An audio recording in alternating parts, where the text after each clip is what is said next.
I'll be honest, this is something I continue to work on as I'm growing as a learner and becoming more aware.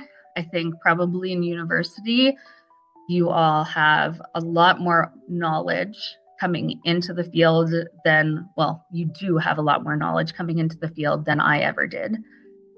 And it's important that we all kind of grow and learn as we go, because I'm sure as you are in the field, things will grow and change and you have to learn as you go. So I start by listening to my students. They usually like to tell you about home life, culture. It's a great way to learn about your students and the way that they live compared to the way that you may live. For example, for being culturally aware, for Indigenous culture or someone with autism, if they're required in ELA or any other subject to give a speech, there's usually certain criteria that we look at for giving a speech. One of which usually is underlined as important is eye contact. So you're usually giving students higher grades if they're looking up at their audience, if they're making eye contact with them.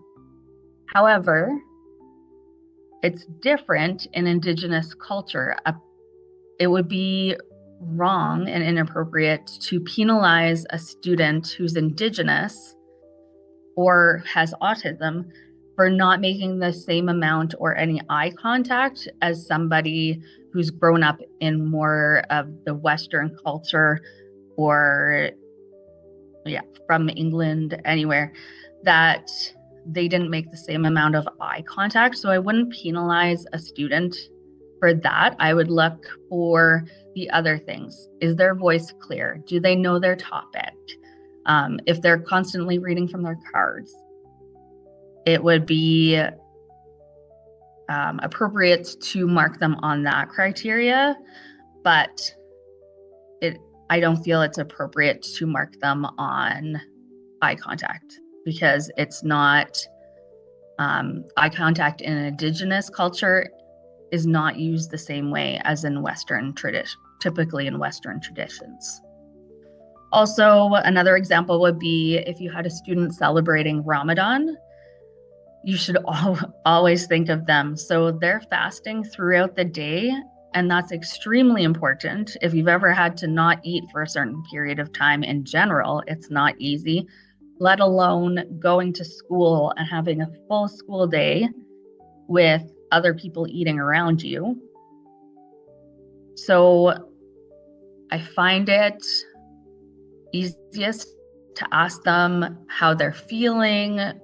You can quiz them's a bad word, but you can inquire about, like, when do they feel best during the day that they're at school with you? So is there time that they feel more awake? Is there time where they feel less distracted by their hunger? So those are times that you would want to capitalize on. So if they're feeling better midday, like right before lunch after recess, then that's time that you would want to assess them if you had an assessment at that time. So you try to work with the child's schedule, because frequently in Ramadan, they're going to be fasting, so they'll be hungry. They're usually up late and early to be able to eat and have different celebrations. So they are tired. They have a lot of fatigue during that time too. So have conversations with them, see what they're able to do. Consider postponing assessments, especially in classes like phys ed, like if you're having a fitness test. Well, no, that's not fair. You could also make assessments shorter or at a different time, like I said, just to get the best of them, because we all know when we're tired and hungry, we're not our best selves. So it's important to be conscious of, in this example, obviously people celebrating Ramadan, that we're